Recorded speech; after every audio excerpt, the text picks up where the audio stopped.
Sometimes people come to me with their intimacy issues, and I'm like, look, I can't help that. I'm not trained in that area. So there was sometimes couples come and I have ED. like, Sorry. Yeah, things like that. Sorry. Or other issues like Again, why are you looking at me when you said that? Well, there are other issues like vaginismus, things like that. There's like structural issues, etc. These are real structural issues. No, there are. It wasn't built correctly. Return to the manufacturer. No, Allah builds everything correctly. Yeah, I'm kidding. But you were the reason why your son-in-law or daughter-in-law committed ZINA. Because I have seen situations where, and if I were to say this to the in-laws or the parents, they'd probably slap me. Yeah. But you drove that person away from your daughter or son so much, and they found someone else. For those of you who don't know, there are these parties that I always thought were just made up. I didn't believe they were true. Me too. And then later in life, like, oh, it's true, but it's not a Muslim thing. And they're like, oh, it's also a Muslim thing as well. Where you have couples who are invited, and these couples go to these parties, and they have some dish or a bowl, and they put their keys there. And then one gender gets to select so let's say you leave your car keys there, and then it's an official bowl, I thought. Yeah, and then when they're leaving, the women choose the keys, and whoever's keys they take, they go home with those people. Wow. I've heard about this for at least 10 years. You heard it, or you were invited? Just wondering. I heard. Speak the truth, it sets you free. You have waited so patiently. Here comes Shah Jahan, Shah Jahan, Shah Jahan. Here comes Shah Jahan, making shit happen like Iman Khan. Well, here we are again. Welcome to another great episode of Shiz Happens. I'm your main host, Shiz Man, and to my left, Hassan, aka Al, aka Almanac Sheikh. Hassan, how you doing today? Good. Happy Thanksgiving. Yeah, don't get too excited. I can see in your voice. I know it's early morning. It's Thanksgiving Day. It's cold and nippy here in Chicago, but we had to do it for you guys. And to my right, a returning guest, our first returning guest, and hopefully he continues to return. We have planned out multiple series of episodes with him related to the subject.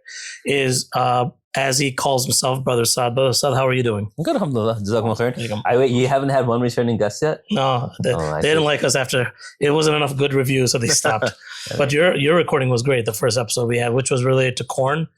Wait, I thought I was a returning guest. Yeah, you are too. No, but you're the host, so. Wait, aren't you making a cornbread? Something Yes. Cornbread? The theme. It's, See, that one's literal. We can use the word C with the letter C with that. We're going with the theme. Alhamdulillah. Yeah. So today's subject is, we talked about something similar with adult relationships, marital relationships. So this is the last one was related to corn. We're doing a couple series. This one is related. Why do you seem so nervous? Yeah. Me? Damn. Okay. Relax. I'm trying to. Let me have some of that. No. Yeah, try it. Good stuff. No, it's going to ruin it. It's going to give me some more energy. Yeah. I had some of those too. It was really good. What flavor is that? It was at homemade? Those cookies? Someone made it at their home. So very nice. We bought it from them. I advise you not to eat other people's baked goods if you don't know if it's someone, because they sneak stuff into it. This is Fahad's neighbor. Oh, so you know who they are. It's Muslim. It's someone. You refer? Yeah. But no, I would never. Anyway, I threw you off. Get back. No. So we're just continuing on to, marital problems, marital relationships, mainly about cheating, ZINA, aka adultery, fornication.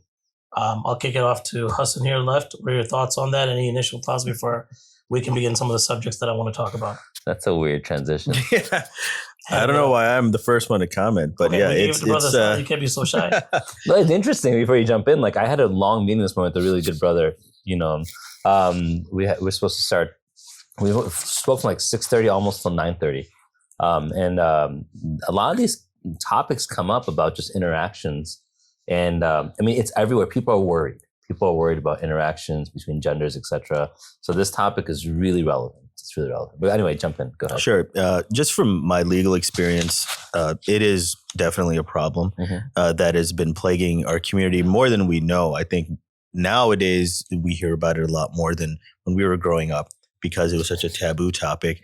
But it's probably more apparent now because of social media, the advent of social media, the intermingling, as you said, and mostly, I think from what I've learned over the years, it's mostly like people, you're marrying not someone who's age 25 or anything. You're marrying kind of like a child. So those wounds that are carried into the marriage and things like that is what I think leads to the adultery. It's the attention, not getting enough of it or getting too much of it, Can you wanting explain what you something mean by else. that, by marrying a child? So there's this quote by the Buddhists have where they say, give me your eldest born male at birth and I will return to you a man at age 7.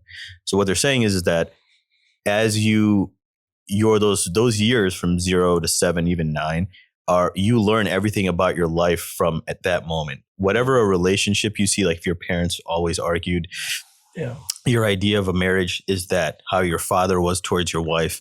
If you're a son, that's yes, right. And so that's why some people usually they marry someone very similar to their parents, right? Like my wife could resemble my mom's behavior or something, and it reminds me of that. It's just this program you have at a young age. So when someone marries at the age of 25, they marry a woman at 24 or whatever it is. That woman is not really 24. Yes, technically she's 24 years old. However, because it says on her birth certificate, however, she's still carrying some stuff from her childhood that maybe she's not aware of subconsciously. And that carries into the marriage where maybe she was treated like a princess by her dad, for example. Now in her youth, and she still thinks she's in princess mode. Exactly. Yeah. So now she goes for a man who will be replacing the father in terms of providing that type of lifestyle. And then she's still spoiled, technically, has not really developed mentally to the adult age that we think. So we're all kind of acting as that childhood version of ourselves and carrying those traumas that may have not been resolved and that maybe some people are not aware of, right? So that's kind of my thinking when you hear about cheating and things like that. I could tell sometimes a lot of them, the men could be mama's boys, right? Exactly. They probably were treated a certain way by their mother, and then they carry that into the marriage. And then like the wife and the mother always have some kind of conflict. And then at some point it splinters because it just adds up 1,000. It's death by 1,000 paper cuts. I've heard about that too, where the mother feels like she can control the new bride because how she brought up her son. She's by thinking this new woman's doing a disservice to my son who I took care of first, let's say 25 years. So exactly. So they're really controlling. That leading to divorce where the woman can't handle it, especially in this country. A lot of are opinionated, educated, qualified. So then they push that. So the other thing is he's a lawyer. So what kind of examples were you talking about? You're talking about like mainly you were saying in your experiences, was it just divorces or what happens and what kind of scenarios you run into as a lawyer that you were leading to? I hate to cut you off. I know we discussed like your character, right? A little bit. I feel like the tone is too serious. Okay. I feel that too. Damn. This guy's like, I mean, I'm happy with the seriousness, but it kind of threw me off. Like you could have did like a little playing around with like, women are more opinionated. Wait, he's allowed to talk in the. Are we gonna have that on there? No, he'll edit it. No, have it on there. It'd be better. I don't care, bro. I don't know. No, camera shy. Just do it. Yeah, go. Like, women are educated now. Yeah, that would have been a good one. Whoa, he's gonna get me fired. See, that's why I was thinking, and I was gonna say it. Women are like back home from India, Pakistan. They come uneducated, right? Sorry. Now they're educated. You see women are doctors and having high positions, so they're competing salaries in the house, right? So most of us here have wives that are working. So if you tell them something, thinking you're the leader, they'll slap you. So there you go. You happy? Now I'm getting violent. No, I mean like that jovial like attitude. Yeah. Like the character that we discussed. Yes, absolutely. I need to work on it. I'm gonna do it. All right, Hassan, thoughts? Were you saying something, Saad? I'm just thrown off by this dynamic. Also, like, no, I mean, look, I think we should put that down for future conversation about in-laws. Yeah, it's a big issue. It is huge. It is a big issue, and I know that's something we're talking about today. Yeah, but I have seen situations where, and if I were to say this to the in-laws or the parents, they'd probably slap me. Yeah. But you were the reason why your son-in-law or daughter-in-law committed ZINA. Because you drove that person away from your daughter or son so much, and they found someone else. Mm-hmm. And I think in-laws, people hate to hear it. I have a son who's 19, hoping he marries sometime in the near future. Yeah. I mean, I always tell my kids, like, by the time you're late high school, I want you to start considering marriage. But the thing is, like, this is a make or break situation with in-laws. And again, different conversation. But zina in general, it's interesting. The term in Arabic, the letters are za, nun, and alif. And there's in Arabic, if you switch around letters, it's supposed to have a related meaning. So for example, let's take the word amal and ilm, common one. Ain, lam, mim, ain, mim, lam, just switching out 2 letters. Amal means action, ilm means knowledge. And what's the connection? That ilm, knowledge, you have to act upon it. Also, it's just information, just factoids. It's just Jeopardy. This is my Mr. Jeopardy growing up, right? Like, do you ever compete in Jeopardy? I tried out in college. I made it like close to the end, but Wow. there was some guy who looked too old to be in college who I think won that. And I'm like, he lied in his age. Yeah, and he was just smoking everyone. But yeah. That's pretty impressive. Wow. Yeah. So like, and so there's khabar, information, there's ilm, knowledge. And how you know it's knowledge is actionable. That's the relationship between these 2 words. Ain, lam, mim, ain, mim, lam. Let's look at zina. Za, nun, and then there's a weak letter, alif. If you flip that weak letter to the middle position, it's za. In this case, the weak letter, it could be alif, wa, or ya, and nun. So za, ya, nun, it means to beautify. So there are things that are made beautiful in this world. زُيِّنَ النَّاسِ حُبُّ الشَّهَوَاتِ مِنَ النِّسَاءِ. For mankind, what's made beautiful to them is women. For men and women, for men, women are made beautiful. So for women, men, women, it's made beautiful for you. So when it's made beautiful for you, the natural reaction is to enjoy that beauty. You have, like mashallah, you have some beautiful decor here. What's the natural reaction? You want to enjoy the beauty of the decor. You want to look at it, you want to admire it, etc. Maybe mimic it at home. So in the case of men and women, the natural reaction of seeing beauty is to enjoy the beauty. So Allah could have made that haram, but He doesn't make it haram. Rather, He puts restrictions around everything. And the restriction around enjoying the beauty of a person of the opposite gender is going to be marriage. If you're not in that relationship, that boundary is not set, then you cannot enjoy that beauty. So zina in the Islamic pretext or context as well is going to be that a person has the ability to enjoy the beauty of their spouse or the beauty of someone halal, but they choose to take a different route. And there's 2 types. There's premarital and there's extramarital. Premarital is like someone commits zina because they're not married to that person and they have a romantic, a sexual relationship with them. That's called fornication. Yeah, fornication, yes. And then extramarital, which we call affairs often, is going to refer to someone who is married but chooses someone else. Adultery. Yeah, adultery. Play in the field. Yeah, exactly. Yeah. And so this is a growing epidemic in our community. It's so common now. Married people. Oh yeah. Wow. Oh yeah. I mean, I was just speaking to a brother, good brother, mashallah. He divorced. He's looking to remarry, and he was just telling me, this is last week we're talking about just the opportunities of zina that his friends have taken advantage of because they just don't want to go back to being married, and they just feel like this is an easier way. So his friends were divorced as well. Yeah, divorced friends as well, and it is really growing. In the past, we used to just think that it's on TV, it's in movies, or it's not common. Maybe a few people here and there, or they're not good Muslims. And you have, quote unquote, good Muslims, you have, quote unquote, bad Muslims, you have, quote unquote, learned Muslims, quote unquote, ignorant Muslims. It is men, women, it is all across the board now. But your example was, I'm sorry to cut you off, your examples were divorced guys. So that is not considered adultery, right? Is that fornication? It's fornication, yeah. Yeah. And so people are doing it out of, what about in marriage? Oh yeah, that too. Okay. And it gets extreme. Mm-hmm. And it gets very, very extreme. How so? Sorry. I mean, there's a situation where a brother was talking to me. You always have brothers talking to you. Where are the sisters at? I'm waiting for them. They're speaking to the female scholars. Okay, sorry about that. They have good mashallah. Yeah. You do. Keep separation. No, they're very mashallah upright people. The guys, we have problems. I'm joking. So one of the brothers was talking to me and going to leave ethnicity and everything out of it for a moment. He's racist. And he was just saying how he was invited to, I forgot what the term is, like a fishbowl party. Fishbowl, baby. The swinging. So yeah, stuff. and Muslim. Yeah. Wow. Muslims. Mhm. I was telling you about that. Oh yeah. Yeah, is- I've heard about this for at least 10 years. You heard it or you were invited? Just wondering. I heard. He's worried. We're in his house, folks. But it's for those of you who don't know, there are these parties that I always thought were just made up. I didn't believe they were Me true. too. And then later in life, like, oh, it's true, but it's not a Muslim thing. And they're like, oh, it's also Yeah. a Muslim thing as well.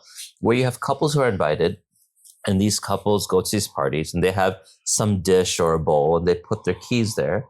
And then one gender gets to select so let's say you leave your car keys there, and then It's in a fishbowl, I thought, right? is it a fishbowl? It's Some a sort of glass bowl, yeah, a fishbowl, glass and they bowl. put Yeah. the male put the keys in there. Go on, sorry. Yeah, and then when they're leaving, the women choose the keys, and whoever's keys they take, they go home with those people. Wow. Yeah.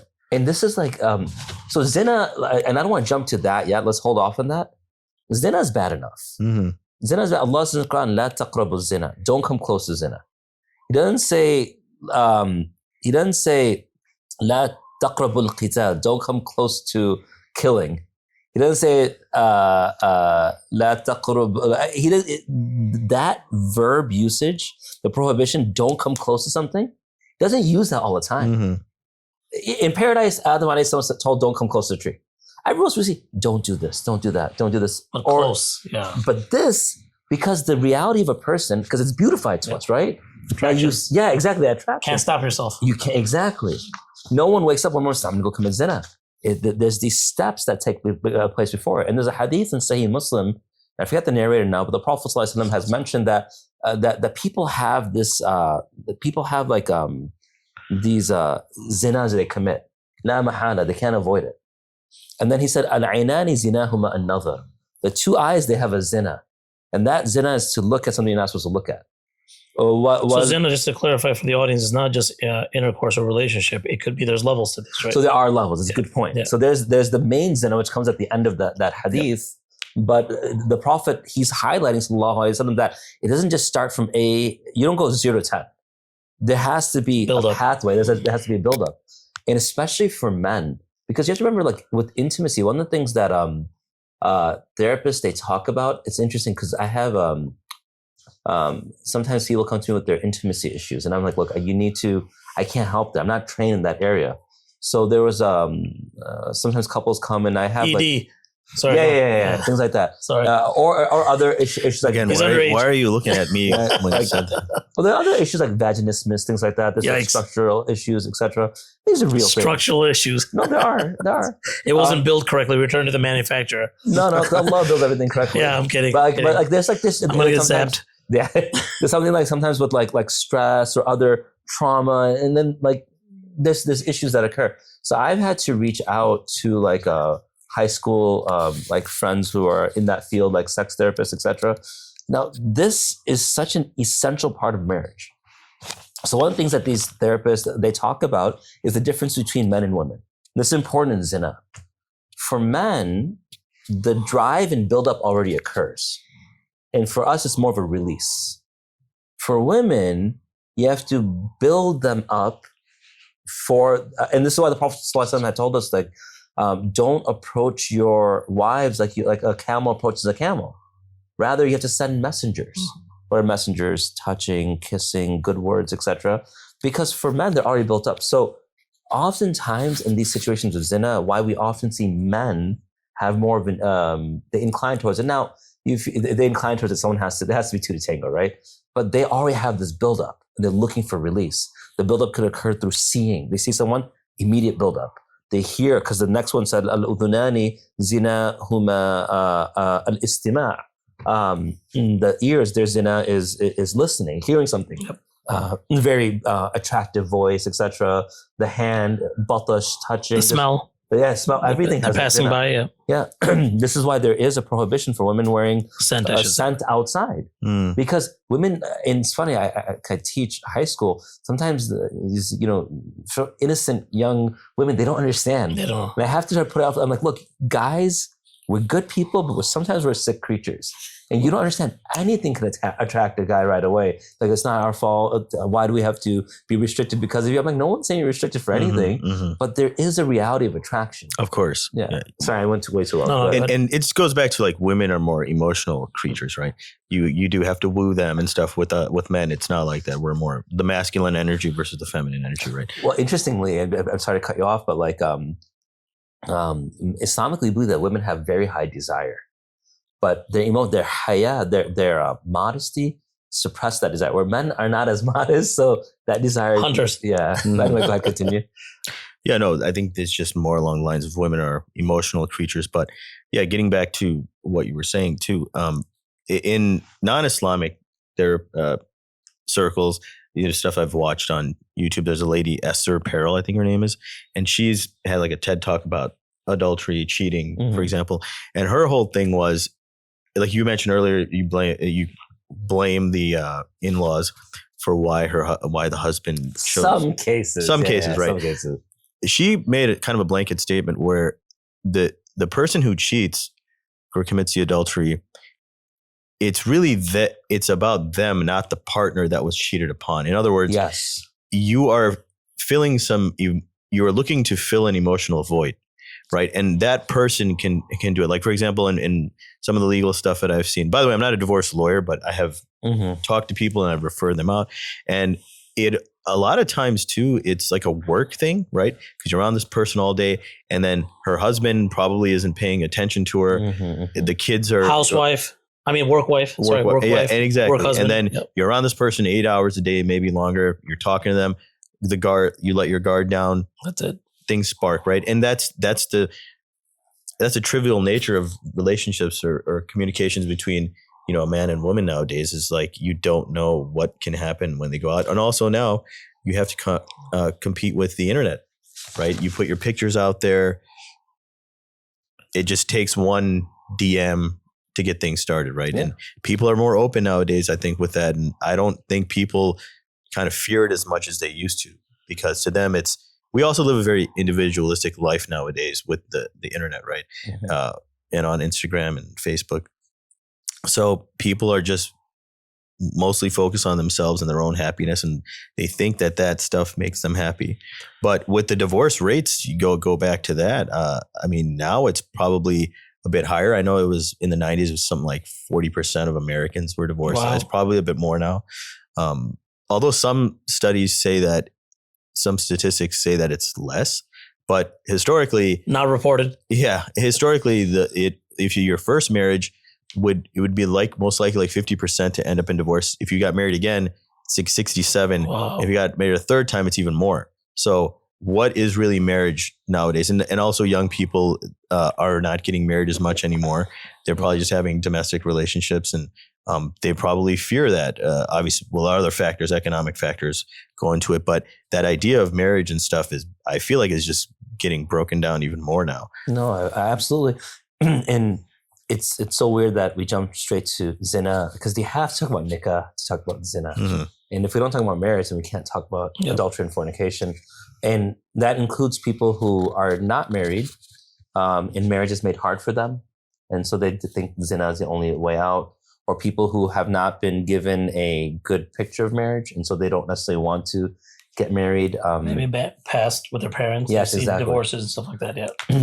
So I was saying that like there's these issues that now that come about when you have not defining marriage properly.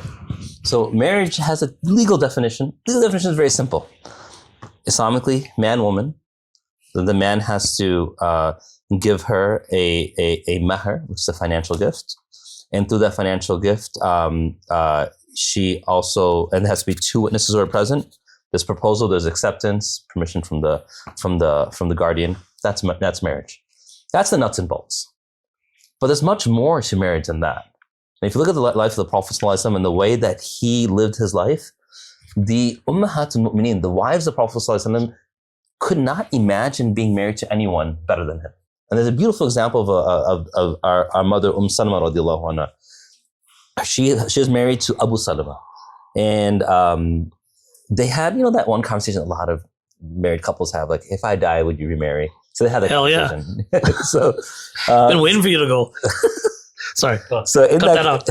so in that conversation, the Prophet Abu Salama radiallahu anha, she asked him, and he said, "No, I wouldn't remarry." And then he asked her, she said, "I wouldn't remarry either." Wow. But later he tells her, "Look, if I pass away, you should remarry."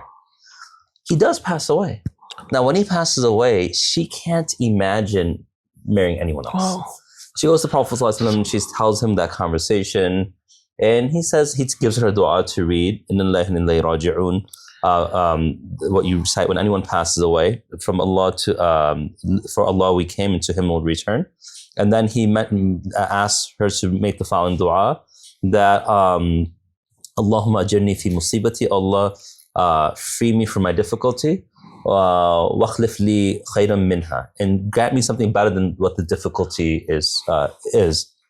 And she thought to herself, I'm never going to find someone better than Abu Salama. He was a great husband. But she marries the Prophet ﷺ, and she then can't imagine anyone better. So the reason why I bring this up is because in both cases, she had these examples of these perfect men. Now let's flip the paradigm for a moment. Imagine finding someone who's the opposite. Now a person feels trapped. Now getting back to what you're saying, they go to the workplace. 80% of workplace affairs occur with a person that you didn't initially find attractive anyway.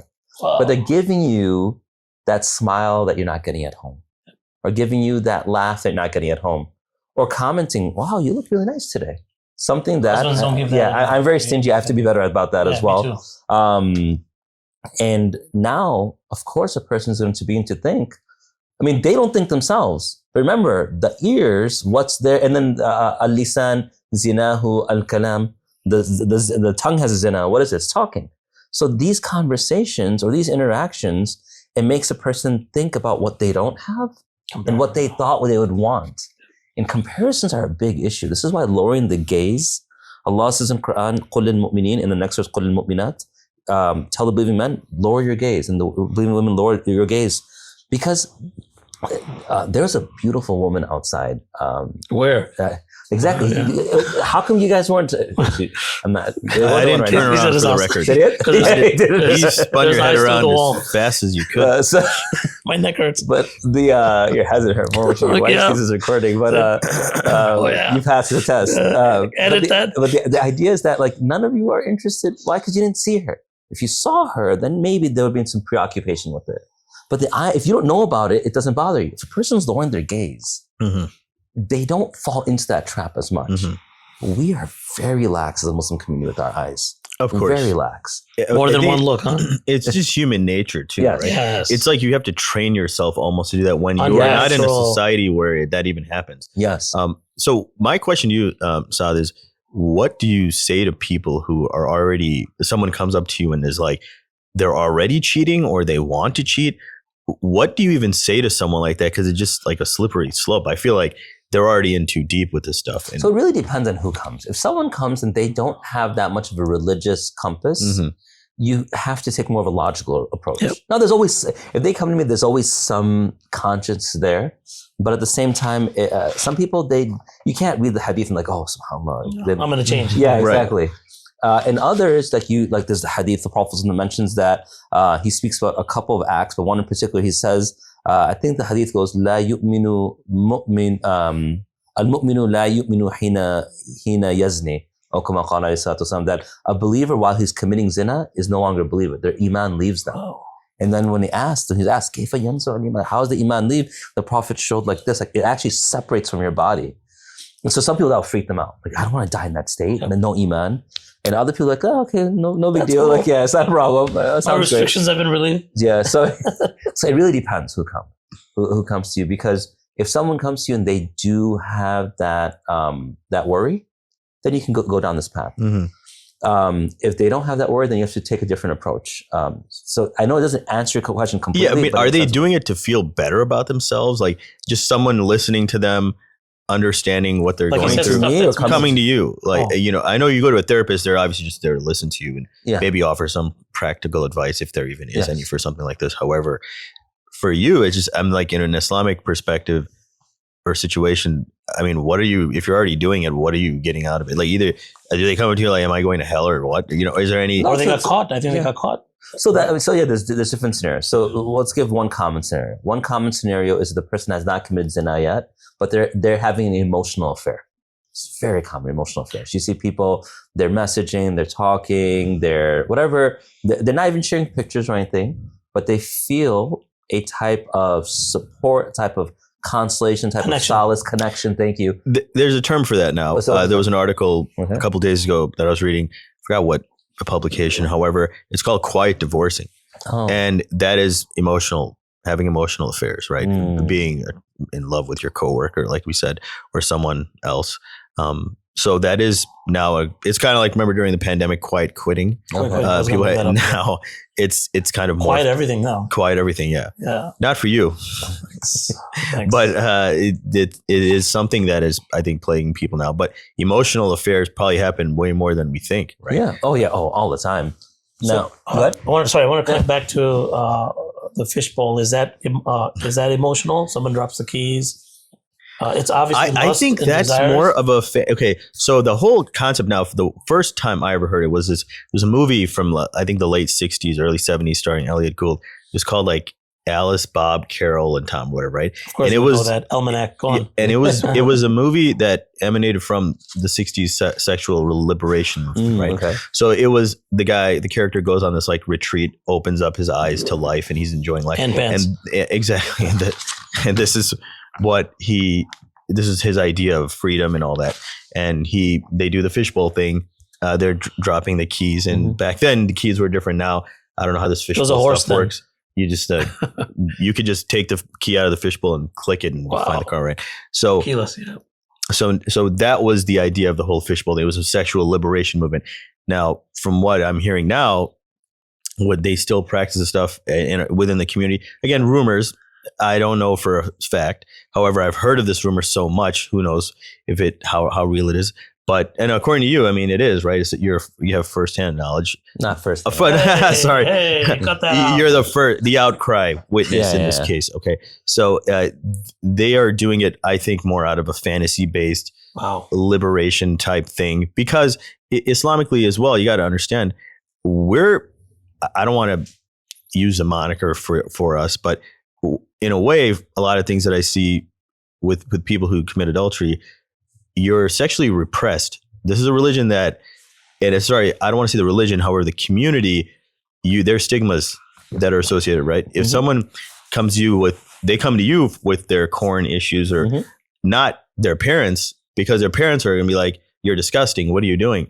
And although many parents were doing it as well. Yes, exactly. And then you live with the shame, the guilt, and that's what we're trying to avoid. So with the fishbowl thing, I think this is just taking your fantasies to another level with people who are like-minded in that regard. Yeah. It's like, for example, you can't get sober hanging around your drinking buddies, right? Yeah. And this is the same thing. You're going down that slippery slope. It will not stop, and it'll just get further and further until something bad happens. Yeah. Right. So I want to talk about that. Sorry, I cut you off. I don't know if you know this. Let me ask. What happens? Drop the keys. What is the process? Do they divorce? Is it a long-term relationship, or is it just one hit wonder? What is the goal? It's usually a one night thing. Okay. Yeah. But that's an addiction, right? Once you're of course. I mean, does it repeat? And is it a vast majority in the community you're speaking of? No, not vast majority. But people are participating. That shocks me. Yeah, it's not a vast majority. I've only been one person who got invited and didn't go, but didn't go. Yeah, right. I mean, I have the good opinion that he didn't. You knew a lot about it. Yeah. But I mean, well, there's two things to talk about over here. Number one is that actual activity, or whatever the case may be.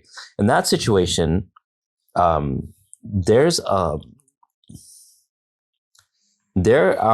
lot of dysfunction happening there.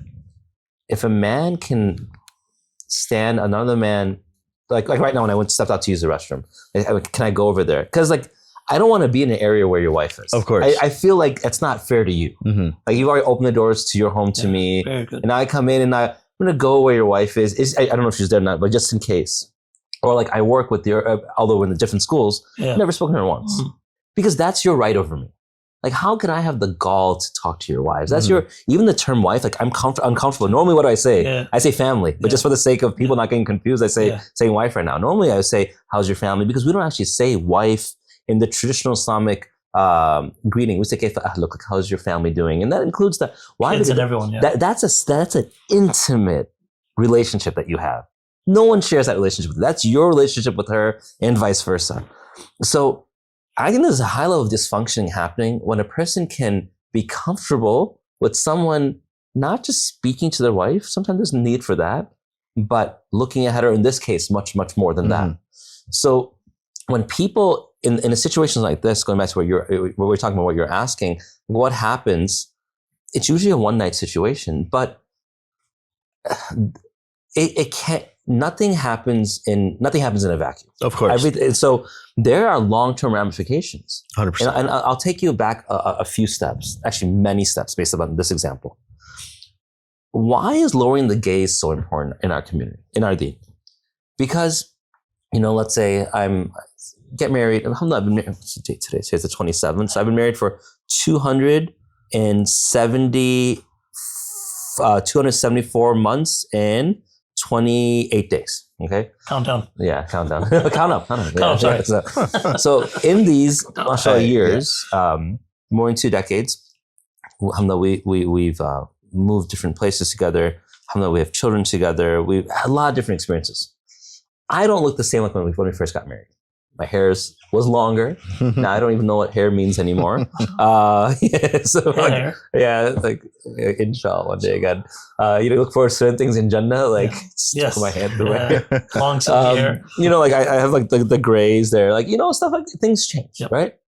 And it could be true for the other person as well. So now when these things begin to change, if a person is not lowering his gaze or her gaze, and they're seeing their hygienist, their nurse, their boss, their whatever the case may be, their colleague at work, that snapshot they're taking, or things they look online or on the TV screen, the movie screen, etc., that gets stored somewhere. Some people think about it right away. Some people, when they're alone, they think about it. But Shaitan has a store for a reason. Brings it out. Yeah. But when does he bring it out? So he brings it out. Well, you're at home, crack a joke with your wife. She doesn't laugh. I'm not saying it happens to me all the time, by the way. And then you're like, love you. Or that was a joke. No, that was the cover up. that was a joke. So like in that case, like she doesn't laugh. She gets upset. Or wife towards husband. And so she's just you're like, man, like, so-and-so in high school would always laugh. Mm-hmm. And now you have ways, LinkedIn or other social media. Black Book. What is it? Black Book. They kept their high school, all the girls' numbers. Well, they're chasing. That was a joke. Old school. They're chasing validation. Yeah. So no, but now what happens? They think like, oh, so-and-so used to laugh. Or like you're at work and she's like, man, I'm the one who had 6 kids, not my husband. Mm-hmm. Why does he look like he had 6 kids? Mm-hmm. And then so she goes to work and she sees a person who's in great shape. So now if he or she, they're lowering their gaze, and then the comparisons don't start. When they don't lower their gaze, or they don't, because lowering the gaze is not just with the eyes. There's a whole way that you carry yourself, a demeanor that goes with it. Now what happens is that you leave. And then it's in your mind, it's in your heart, and you begin to think about it. And those comparisons, that's where the zina begins. The zina begins. That's why the Prophet gave us all these things in advance, because the comparisons where the zina begins. If you're content at home, yes, the people still fantasize, etc., but it won't be that same level. But if you're not content at home, then that's where a lot of these things begin to come. So the fishbowl example, which is a true thing, that dysfunction is so high that they could be content with not only letting their spouse be with someone else, but they could also be so confident about themselves that they're not worried about comparison, etc. Like I would not want my wife to see someone with their sleeves up. Why? Because my arms are not that large. Like I feel like she'd lower her gaze and everything, but like there's something that's problematic. They've already went past the point of no return when it comes to their. They'll accept anything. But then the question is, how do they get there? Yeah, well, it's again, I think it starts with our last topic, right? Corn. And it just moves up from there. Now you're trying in real life. But even pornography, how do you? It's the gateway. It's how do you get there? It's the phone. But I think there's a gateway to pornography. Of course, I think it's just probably when you hit puberty, it starts from there, obviously, right? But getting back to the fishbowl thing, when you said this person, really just the fishbowl thing. We are. Can you give us the guy's information, please? I watched that movie not too long ago. But when they come up to you, the person who came up to you, was it like other Muslims or was it just Muslims? Oh wow, okay. So there's a big group. I heard it was. I had a source telling me it was a big group doing it, and they're usually rich. We know some of the people. Oh, I'm not gonna say who it is. Just tell me, please. No, Come on. Yeah. Okay. He's getting ideas, and he has so many cars. He would put all the keys in the Bing. I gotta win. You're right. To increase his chances. You're right. That is right. Everyone puts one key. I put 12 keys in. And they clicked it in. Like, I gotta win. This is a Monte Carlo. Get a fat one. That'd be a problem. Is it a Monte Carlo or is it what's the other thing? Grand National. No, it's a Monte Carlo. They're like cousins. Yeah. Grand National, they're nice. Yeah, they're nicer. Yes, they are. Those are the more. I'm not saying nice. I'm just nice. Yes, thank you. I think they're nicer. But go on. Sorry, you're saying nothing. No, but yeah, that's kind of. I mean, like I said, I've heard of the Muslim community one. Again, I thought it was just a rumor. I've heard of it. But then now, okay, there's the fishbowl. But the fishbowls, the reason why I don't want to go to this extreme too much is because this is a small percentage. Sure. But we have a lot of people who are still committing zina in a non-fishbowl scenario. Of course. Wow. Yes. And that is these are scenarios, fornication and adultery, where they are still not feeling the guilt or the worry or the ramifications that come with it. And and these people have children, like they just leave them at babysitter, or what? I mean, do their kids? You're talking about both participating at the same time. So with their kids, what if they ever find out? It's kind of strange. One of the scenarios I remember that was growing more common was when a lot of people were traveling as consultants. That's when it free. Yeah, no one's watching you. Yeah, no one's watching you. And so they would leave their wife or husband behind, and life is continuing. You're gone from Monday morning till Thursday night, yep. and it was happening. I remember being told back then by people, and I wasn't imam or anything back then when all you guys were like Accenture and Anderson and all those different things, like traveling, that this was something that was growing. And I didn't really think much of it because I guess I didn't really think it could happen. But I see my naivete at that point. A man is as honest as his opportunities, right? They're serious. So that's true. Yeah, sorry, Laura. Yeah. Going back to fishbowl, but what is? I don't know if it's similar. Sorry, another one. Swingers. Is it like? I have a question. Like, if both aren't participating, one gives the other the permission. Have you heard of those scenarios where they're completely comfortable sending their husband or wife out and they have no remorse, versus like fishbowls both participating? He's a little nervous. No, swinging is more like a community of people doing it, where they're both husband and wife are like. It's an open relationship. It's basically yes, that, but term, you're going to like there's like a community of people who do this stuff, and they're just sharing partners left and right. Yeah, no, it is. The reason I'm just pausing for a moment is I'm just looking at like Shaitan's hand in all of this, because the same people who are allow for this are the same ones who are vehemently against second wives or third wives or fourth wives. You can't do that, but you can go ahead and. What you're talking about, like the Western world criticizing like Sharia law, or or even Muslims criticize. Because some Muslims are not comfortable with it either. Yes, but they'll be comfortable. Yeah, it's looked down upon. Yeah, right. I haven't. I can't say like I know that many people who are like swingers. Like I don't know as many open marriages like that. I actually can't think of. I can't think of more than two. Where that's a lot. Yeah, but I mean, like I mean, all these years being imam. Yeah. Oh, you cover. Yeah. I can't think of more than two. 200. No, two. I'm just trying. Yeah, not. Yeah, and I can't remember your question because I'm thinking about those two right now. Excited, aren't you? No, I'm just like disappointed. Like it's even with zina. Let's just for a moment take the Islamic ruling out for a moment. Even with zina, like you're destroying someone's life. Like forever, that person is going to think of you in some capacity, and forever there's someone at home who is even if they gave permission, like you're ruining their life. Like, how would you like if someone did it to you? And so, betrayal. It just see the thing is, I think if both parties agree, again, I'm not advocating for it, but I'm talking about the emotional damage happens if someone gets emotionally attached to someone else. Like, oh, you're the one who makes me feel good, not. And then he or she marries them. Or something like that. When you get the feelings involved, I think that's when the problem is. And I think that's why people may be doing it more. I don't know if it's anecdotally maybe doing it more. I don't know statistically, but. I don't know statistically. And that's why I'm only giving you a few scenarios. That I know. Exactly. It's all anecdotal. Yeah. But it's probably just because they can separate the emotion from the physical act. I don't know if that's ever really possible. Yes, I think people try. But well, the consultants, I mean, they're going on the road. They probably won't come back to that town again. It's just hit it and quit it. One hit wonder. Yep. In and out. So that's what she said. That is a situation where, in theory, it could work that way. But we're the type of people who, if you're walking into your house and someone drives by and like terrorists or hey, look, ICE is going to come get you, and then you walk in, your mood has been changed. Yeah. Everyone's going to be affected by that.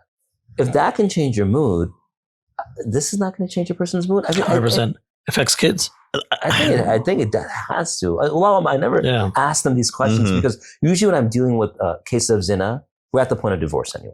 And so at that point, we're trying to see, kind of reconcile. Can he or she do tawbah? Can we regain trust? Like that's usually where we're at that point. What is the healing after betrayal outside of divorce? Because divorce is the common you speak of, we all know of, right? So can you trust the person again? So honestly, it sort of depends on a few things. Believe it or not, if it was a guy visiting, getting like massages, you know what I mean, gentlemen's clubs, etc., escorts, I've seen that forgiven faster than an emotional relationship. Wow. Yes, because again, there's no emotional. It's just the physical act. Yeah. And getting back to what you said, to piggyback off what you were saying, I was watching this thing. This guy was interviewing in Japan. He was interviewing other Asian women, and he was asking them about that because I guess that's something that happens a lot in Japan or China, wherever it was. And they asked the woman, would you be mad if your boyfriend or whatever had sex with a prostitute? And she flat out said no. She's like, I would only get mad if he fell in love with her. He'd be emotional. And he's like, if he has to get it, he has to get it. Like that's release. And she's like, so that's what I'm trying to get at is there's a separation that I'm seeing now with the emotional part as opposed to the physical part. But it is difficult to do if it's in the setting of someone committing adultery, right? Because usually if you're committing adultery with like the work friend, that could be more emotional because you're with them all the time. You're laughing, joking, talking, as opposed to the guy getting the escort. He probably just has some he's oversexed or something and he needs to get his rocks off or whatever. So that's what I think I'm seeing as far as when someone with a divorce comes to me. That's based off of adultery, not divorce from like a domestic abuse or anything like that. Is they can't really separate the emotional from the physical, or some of them they do separate the emotional from the physical, but it's obviously going against the marriage. Yeah. Right? And it's really hard to. I've seen situations where the marriage builds back up and they have a strong marriage again. It really requires people to not only recommit to the family, but to recommit to their deen. Yes. I think even the people who are cheated on, and it's I'm going to say, I don't know if women watch this or not. I don't either. Yeah. Hopefully they do. Hi. But anyone who's been cheated on, I think Hassan, you were saying earlier that it's really not you. It's really, it's not you, it's me type thing. It's really not you. Like, okay, I can't say anyone, most people. A person sinning, they're always accountable for sin. I can't blame someone. 100%, I can't blame an in-law. I can't blame the spouse. The person messed up. What led that person? Sometimes there's obviously other variables. But people who are cheated on, sometimes they think, oh, maybe I don't look good enough, etc. No, I mean, look at just our movie stars, etc. They cheat on one another all the time. Right.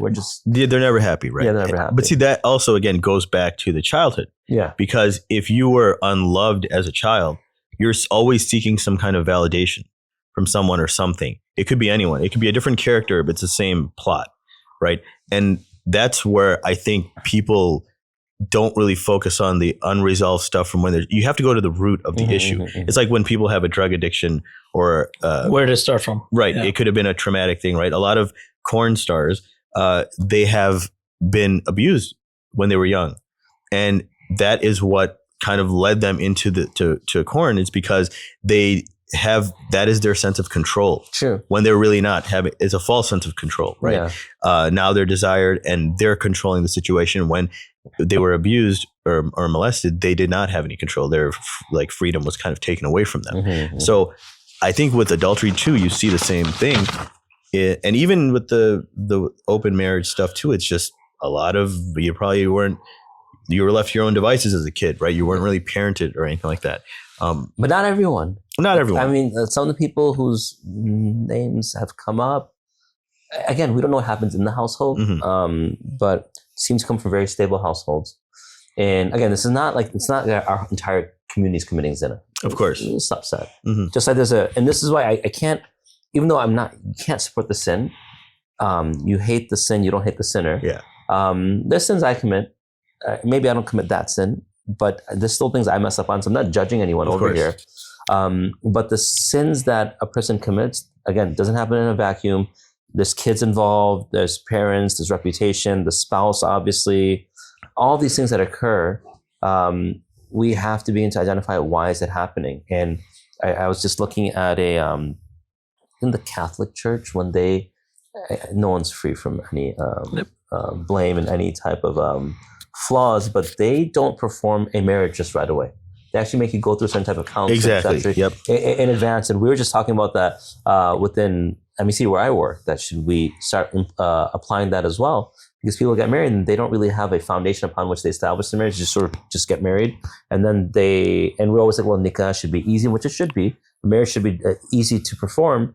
But at the same time, we don't want to set people up for divorce. We don't want to set people up, because there have been times. I remember one marriage, and I remember two off the top of my head right now, 3. Okay, now the number's growing. But I remember one that they're getting married. I was told getting married, and I knew the person had feelings for someone else. Like, no, I'm just gonna force it. Yeah. Damn. And the marriage ended. Yeah. Another person getting married, and I knew the person had feelings for someone else. And that, alhamdulillah, that person was brave enough to back out. Nice. Both parties married, and both have good not to ruin that marriage. Yeah. Yeah, and both now have good marriages, at least from what I'm aware of. And so, we, as a community, we have to, number one, recognize that what zina is. Number 2, recognize that it is happening even within Muslims. Number 3, and we haven't gone into the fornication part, because there are a large group of youth. Now, does this mean like 80%? No, but there's definitely a large group of youth, anecdotally, who have come to me and said, Saad, I have slept with a woman. Saad, I have this, I have that, I have that. And high school and college. High school and college. Yep. They have needs, they have access. Pre-high school. Everyone has a girlfriend, boyfriend in high school. Yeah, pre-high school. 8th grade, 7th grade. It's more normalized now. It is much more normalized. Versus we're in school, you're right. And so there has to be conversations that we have to have Muslims who get into, I know it sounds weird, but into the idea of sex therapy. There have to be sex therapists out there. People don't, when we have to stop making these things so taboo that you can't talk to someone. There are some guys and some girls who are just so innocent. Yeah, we always say they'll figure it out, but they don't even know what they're figuring out. Yeah, the copulation takes place, but they can't know if their husband or wife is fulfilled. There are people who don't know this. Even the deen talks heavily about this. Umar on one occasion, a woman came to him. My husband is my husband fasts all day and he prays all night. And so he said, you have a great husband. And so she said, my husband fasts all day, prays all night. And she said, I said you have a great husband. And then she repeated it again. I believe it was Ka'ab radiallahu anhu was sitting next to him. And he said, she's complaining about her husband. And he said, he sounds like a great guy. And then he said, no, if he's fasting all day, every day, and praying every night, he's not fulfilling my needs. So then Umar said, okay, since you figured this out, tell me what's the solution. So Islam allows 4 wives. That means at least once every 4 days, the wife has to have your presence. Yes. So tell that husband that at least once every 4 days that he has to be intimate with his wife. We don't talk about these things. I've met couples who months have passed. Certain ones, very few, who years have passed. There's no relationship. And then they're like, why doesn't... They're just together. Yeah. I've met couples who, the husband and wife, and different couples, where they say, well, you should love me for who I am. I don't need to look better. You're pouring gasoline, lighting a match, and just throwing it in the air, hoping it doesn't land on the pool of gasoline. It's going to land on it. Exactly. And sometimes the husband or wife is patient enough to, okay, maybe in Jannah. Other times, like, I'm moving on. I'm out of here. Yeah, I'm moving on. How long are you going to wait, I've seen situations where husbands and wives watch, how should it, pornography? Yeah, Corn. Yeah, corn, yeah. Adult content. Adult content, things together. And then what happens is that the husband They or emulate wife, now he wants that situation to take place in their home. And the partner sometimes had to be persuaded just to watch. And then now they're not on the same page, and they're not, one person's not acting out the way they want. And so the person looks elsewhere. Actors, we talked about. Yeah. So I've seen situations where, subhanAllah, like, I don't want to get into this. Oh, tell me, please. No, I'm desperate. It's disgusting. Just become a sex therapist. Yeah, no. It's disgusting. You have a business card? No. Of course. Like the incest stuff. So, as we close this amazing and awesome episode, Imam and Al, let me know. I'll start with you. Any closing reflections and statements? Any advice to give to the audience who love participating in the fishbowl activities? So I just feel like we didn't get far enough into this conversation as we should have. And the time was always going to be a restriction. Yeah. So, and that's a lot my fault as well. I ramble. The first thing I want to say is that, look, zina is haram. Okay. Like, we're not trying to romanticize it, galvanize this. It's impermissible. And there's a reason behind it. And the punishments for zina in our deen are indicative of how bad it is. I mean, for a person to receive 100 lashes of the whip, or to be stoned to death, shows how bad it is. And I had a student who once asked me the question, like, how can the adulterer be stoned to death? And I was like, just for a moment, it was an older high school student, like, just imagine your husband, it was a female, your husband cheated on you. And she's like, I'd kill him. And I was like, would you make it an easy death or a painful death? I said, painful death. And I'm like, some of the scholars, they mentioned that every nerve ending in the body felt pleasure at that moment. So now every nerve ending feels pain in the punishment. And really, it's a deterrent. We're not here trying to get any type of enjoyment from that. And that's what I was saying. So the Islamic punishment for, like you said, is stoning and death, right? Yeah. And I always viewed it as a deterrent because to actually be committed of zina, you needed 4 witnesses, correct? Yes. Now, how many people, again, unless it's a swinger fishbowl party, where 4 people are actually viewing you doing this, right? Mm-hmm. So it's almost impossible, right? Impossible. Like if you're going with the work spots, I mean, if you go to a hotel and there's nobody there, nobody saw it, right? Even if I don't want to get the videotape, but I don't know if that counts, but to me, not with all this AI stuff and everything now. Exactly. It's just like, even when if you steal something and you chop off the hand, it's more like a deterrent. I don't know how many people actually does evidence for that. It stops them from doing it. Yes. Exactly. So to me, it's like, God is almost saying, like, look, like, this is how bad it can be. Yeah. You don't have to do it. Now, again, other countries like Iran, for example, if a woman accuses someone of being raped, if a woman is accusing someone of raping her, they stone her to death because technically you did zina, right? So that's what happened. Wow. So it's, again, another misapplication of Sharia law. But to me, it's more of a deterrent. Now, what I keep saying, just like our corn episode, was, people, when they commit those activities, they've created like this deep trauma of shame and guilt, and they carry that with them wearing this mask, right? And that's where I think people, it's like, I would more along the lines say, just, move on, obviously try to get closer to God or anything, but to sit in the past and think about what you did and all that, it will make it worse. The one who cheats. Yeah. Because remember, that person is filling the void that is empty, maybe from their childhood, maybe from their personal life, because you can get trauma at any age, right? Mm-hmm. But so that's kind of where my thing is with, and I think that's what modern therapists will probably tell you, like, how do you move on instead of living in the past, right? Yeah, and a lot of modern therapists will also help couples move on together even after counseling. Betrayed. Yeah. I mean, there have to be some counseling because it's very hard to forgive and move forward. It is hard to forgive. It is hard to move forward. I think the one who cheats should never try to place the blame on the spouse. 100%. Easy cop out right there. Hey, you didn't do X, Y, and Z. Yeah. So And I think the one who cheats, and that's a also- normal reaction. That's a And very people are normal defensive, Yeah, right? yeah. They're going to be defensive all the time. The one who cheats also has to recognize that you have to do more to try to return to normalcy. I don't think it ever return to full normalcy, but you have to do more. And trust is earned. It can't just be given. Why doesn't she trust me anymore? Well, there's a reason You why. messed Of up. course. I also think that couples have to become more open when it comes to intimacy. If there's something, it's not like, you're talking about sexual liberation. Like there's been texts and books written in our deen about intimacy. And they are detailed. There's conversation. And the whole idea is that Allah gave you, there's certain things Allah compares in this world to what happens in paradise. And it's not like we'll ever know exactly what paradise has, but he speaks about those things. Like he never talks about making a lot of money in paradise. That's not something, I mean, you could technically create a business and become a CEO. You can do whatever you want in paradise. He talks about those things that really are necessary and a person wants. So one of the pleasures he reminds people in paradise is this intimacy, that you'll get this there as well. So he gave us a snippet of what paradise will have in this world. If a person engages in this properly, and the hope is, and this might be ideal, that they will be fulfilled.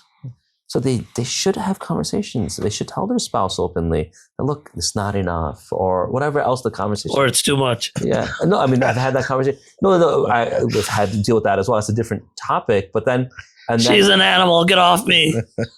I just some of these things out. Right. So I know. Yeah. No, but like You will. But these types of things, like you have to have these conversations, because if we can identify what's causing the zina and we can start cutting those off, there has. Isn't it hard for a male to communicate to the female who's not understanding, especially the culture? Like I said, it's the root of the problem. And again, yeah, your spouse is probably not the best person to talk about it. You probably don't feel the most comfortable because if you're a man and you have these deep, like women, you're not going to understand. In my opinion, don't like really hearing a man's emotional Yeah. side. Men can hear other men's like emotional side, right? Because you understand what they're going through. For example, a lot of times, I think I've seen online, men really just want like a woman who's kind to them. And as opposed to the other side of it, right? Women probably want more because it's more of a security-based relationship as opposed to emotional, whereas men probably want just kind of like something with their moms were kind to them, or if they weren't kind to them, they want the kindness, that type of thing. So yeah. And I think imams have to do this. And masajid start talking about it, because you're right. How many times have we seen like husband and wife come in, and then that's the complaint, and the spouse doesn't want to hear it. But maybe like as we educate our youth and our children. Yeah, that's one of the questions here. How can scholars and community leaders better support couples facing these challenges? Yeah, so a lot of it's premarital. Part of the counseling has to be how to draw boundaries. We don't even know how to socialize with one another. Like, and I'm gonna be open about this. Some of these like community, and I'm not saying this is where fishbowl activity could occur, but like some of these like community fundraisers, and people come decked out. Yeah, they do. And mixed gatherings. It's mixed gatherings. Yep. Like, but Saad, why don't you come to It's like the Cinderella event. Everyone, they're trying to make a halal, but everyone sees. It's not halal. I know, I see it. It's not halal. Yeah, you were the last one, I remember. Yeah, I didn't go the whole thing. I came from I saw you. I was trying to chase you. You ran out. Yeah, I had to stay because I had to participate. But like the 50-year-old trying to look like they're 20. Yep. The 40-year-olds are trying to look like they're 20. The guy, like everyone's like making themselves up.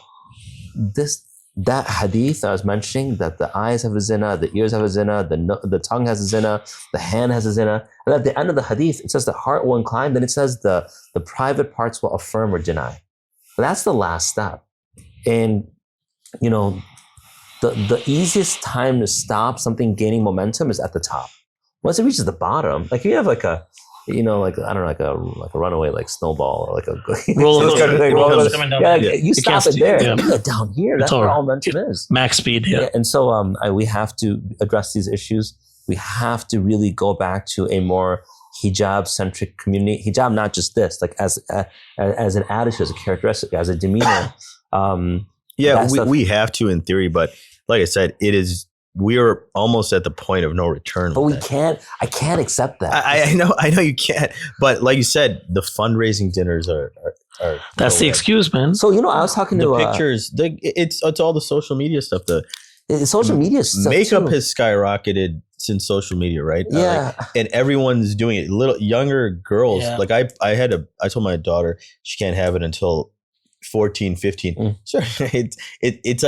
She's already, the main thing she wants whenever someone asks birthday gift makeup. Perfect. She's doing it. Yeah. She's doing the tutorial, and she's 12. So she started when she was 11.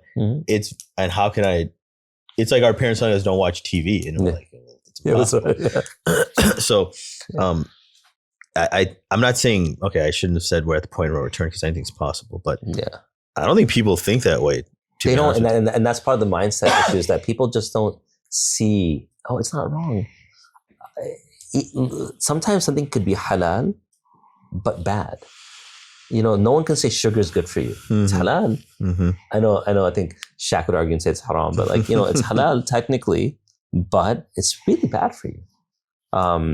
Staying up all night is halal. It's really bad for you. There's things you can do that's really bad for you. Certain interactions are technically speaking can be halal. It's bad for you. It's not good for you. Yep. Yes. Is this whole movement like an agenda being pushed by a specific group of people? Oh yeah. Oh man, there we go. You're making me take out my conspiracy theorist card. Jew word. Yeah, J word. No, because I heard, sorry to cut you off. They run some of the adult content websites. A lot of them. Yeah. So Do you want to ask him that question? Because I'm not like mic'd up. Oh, okay. What's the question again? I know I had it written. Is there specific? Oh, yeah, I have it here. People behind this agenda. This Yeah. movement. So the question is, what does the existence of these cases tell us about the influence of pornography and modern culture, and who's behind it? But this is a Dajjalic system. Towards the end of time, there will be the Antichrist, Dajjal, that comes. And the system is going to be there for him to be able to manipulate people to the best of his capabilities. We already know that behind so much of the corn industry, Zionist influence. I'm not going to hide behind that. That's published information, adult content, etc. Now, what's the plan behind it? What's the reason behind it? Well, the Antichrist is going to come, and that Antichrist has to have a system set up. A system that is abiding by the laws of God would not be it would be pro-Christ or pro-Messiah, the servant of God. So, yeah, I believe that there's a lot of things in our systems, financially, socially, that are gearing for his arrival. My worry, and just the normalization of certain things, like everyone having a device. Can you, we spoke about this last time. Corn episode. Yeah, you had to go into 7-Eleven. Yeah, and put that up. I still do. I mean, sorry. You had to go like the back of West Coast Video. Yeah, or whatever, a little curtain. Yeah, like now it's just, we've caught children in i'tikaf. Wow. Watching pornography. Wow. Yeah. And so the phone is accessible. The accessibility of it. And I advise spouses, trust, but don't trust your spouse. Yeah, that's where it starts, for sure. There was even this thing where I think it was a year or so ago, they took like the internet or like computer to this remote island where these people have not like contact with civilization. And then within like 5 minutes of watching pornography, they were addicted to it. These people who never saw that, right? These primitive indigenous people. And so, yeah, that's, I think, for the basis of any of these arguments, ZINA, adultery, divorce, swinging, it all starts with, that is the gateway. It's like someone saying, the gateway to cocaine or something is marijuana. Right? Step one. Because it's like once that loses its edge, you go somewhere else, right? And all the categories of corn now, right? It just gets crazier and crazier. Even with porn, you're done. You're kind of bored of your significant other. You go to porn, and then you want to act on it, get an external partner. But I'm saying you're bored of the content, and you need to up the extremity of it. So this is where I want to take the conversation, even with corn and with ZINA. And the gateway, I now believe the gateway is no longer marijuana. I believe the gateway is what, and maybe you can say that, okay, that's not the right term, but there's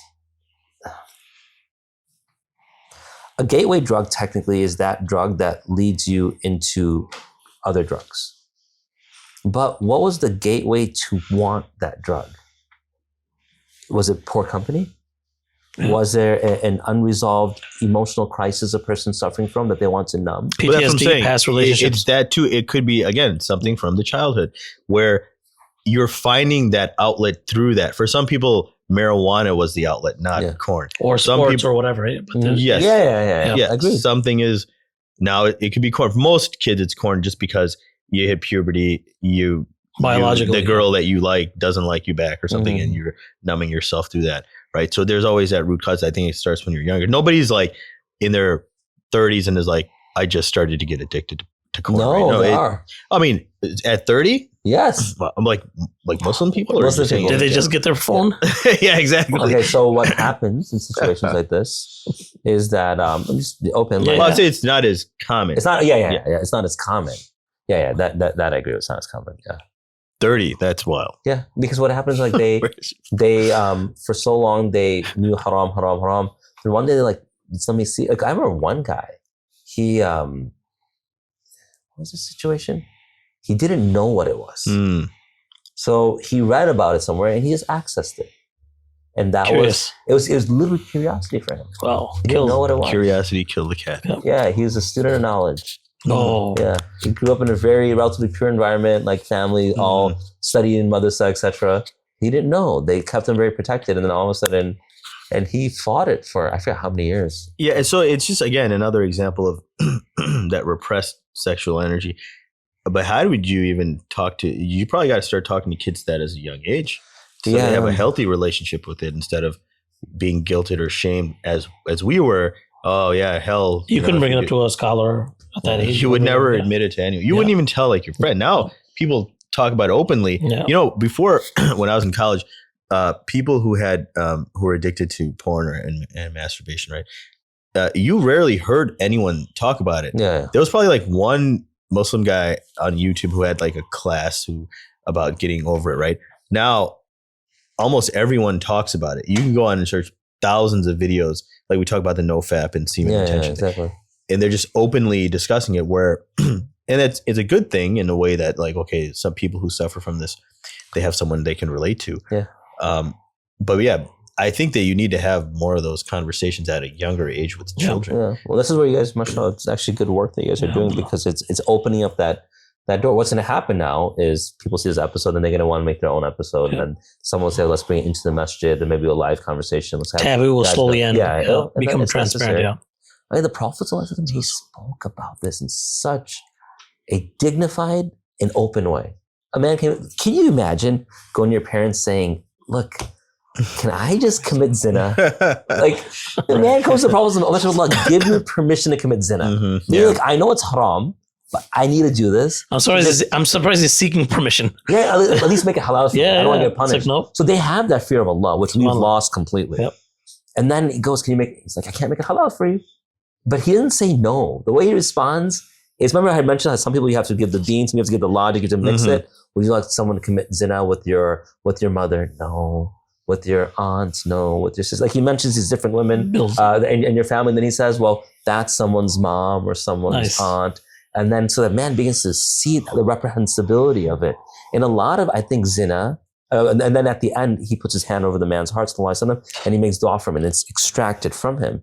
And so there has to be a logical, there has to be a spiritual, there has to be all these things that come together. There was counseling that took place. There was literally counseling at that moment because there must have been an established relationship for that man to come to the Prophet and feel comfortable. Can you imagine? We wouldn't find that. And so, like, even with zina, the Sahaba committed zina. Look at Ma'az al-Aslami.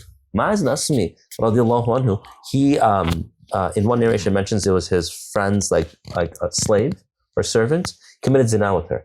He didn't know what to do, spoke to his friend. His friend said, go to the Prophet.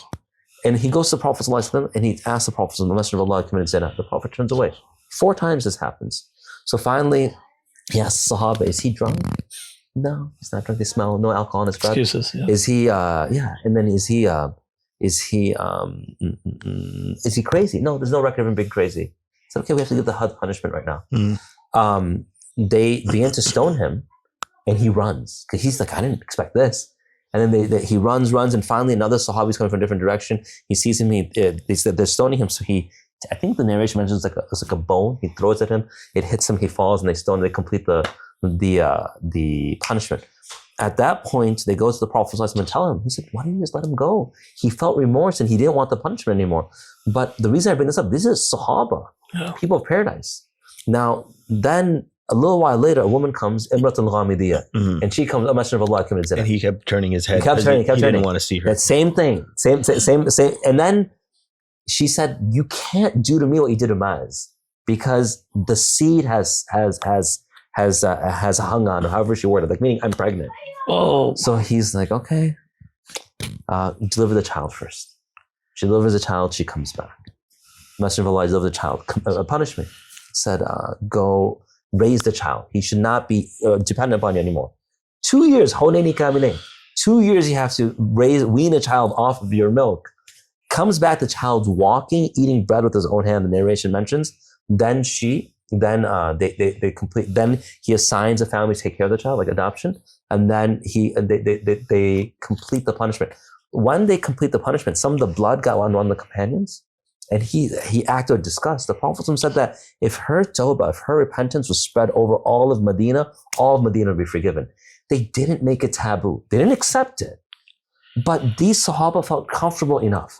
And they had enough of a presence of the fear of God in their heart, reality of paradise, reality of hell. They recognized that this was real. And one of the things that I do want people to recognize is that, as was the conversation with that first companion I mentioned, there is someone on the other side. Your spouse, you're going to ruin his or her life. Your kids, you're going to really damage them. That person whom you are intimate with in the illicit relationship, you're going to ruin their life as well. You gotta control yourself. You are inni ja'ilun fil ardi khalifa. We are not sent this world to ruin it, right? We're the opposite, to take care of it, and that means sometimes holding back. You're like a parent, like when Aisha once saw a woman came to her home and she wanted food because she was hungry and they had no food. So she said, "I only have 3 dates." So he gave 3 dates to her, and so the woman had 2 children. So she gave 1 date to one child who was starving, 1 date to the other child, and then that 3rd date she split it between the 2 and she gave it to them. She stayed starving. And Aisha was so amazed. And the Prophet said, Allah is more merciful than this. Now, if you look at that, she had to subdue her own want for the betterment of her children. So you got to do that. Yep. Yeah, I mean, a woman walking around might see 10 men that she loves. Subdue it. A man might do the same thing. Subdue it. Our gratifications in paradise, we get temporary gratification in this world, but our gratification is paradise. Life. But we flipped it. Mm-hmm. I want it now. Yes. Fishbowl, this. Like, it's getting problematic. It's like I was saying, we become too individualistic. Yeah. And that is not what our faith really is. It's a community-based thing, like think of others before yourself type thing. Absolutely. And modern therapy now is the other way around. Right? But also with that, you have to build that up like a muscle too. Subduing, practicing lowering your gaze. If that is something that is truly a problem for you, it has to be built up. Mm-hmm. You know, like we're told like that in Sunday school, right? But if we really applied it, growing up, whether it's high school and grade school or college, it's tough. And that's why if you really, truly do care about it and want to change, like just like anything, you have to train it like it's a muscle. Yeah. Over time, you don't get huge biceps the first day in the gym. It's over a course of I'll stop it. Half a day. Okay. Any final thoughts before we conclude this? No, I want to apologize. I feel like I did it injustice. I feel like it should have been a little more. That's good. We can invite you back. Yeah. So a month and a half? Whatever you're ready. Tomorrow. No. Well, now we know why you're so busy. I thought it was more like someone having job questions. Now it's a lot worse. This whole week, my family's been out of town. I've only come home to take naps. So I take a nap in the back of the office and I'm going to go home, take a nap, come back. It's been, but that's the imam, the days that everyone's off is the day you have to work because that's when they want to talk, etc. So, yeah.